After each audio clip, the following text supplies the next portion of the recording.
Why do Arabs say هو تعبان instead of هو is تعبان? In English, every sentence needs am, is, or are, but Arabic works differently.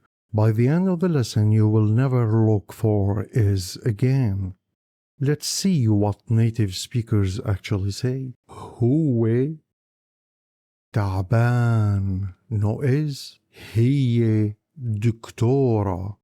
الجو حلو. البيت كبير. There is no word for is. Native speakers simply put the subject and the description together. That's how everyday spoken Arabic works. So where did is go?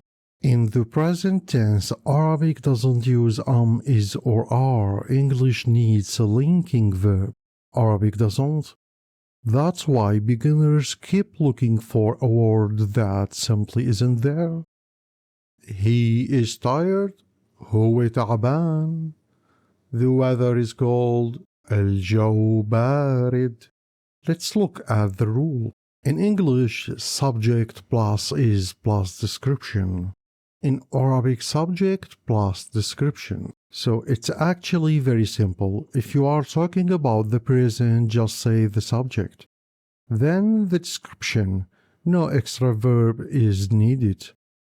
Now let's see some common mistakes. One of the biggest beginner mistakes is trying to translate English directly. So stop looking for is. Native speakers never say it in this sentence. And that's the secret. In spoken Arabic, you don't need is, or are in the present tense. Just say the subject, then the description. It's one of the simplest rules in Arabic, and one of the biggest surprises for English speakers. Master this and you will instantly sound much more natural.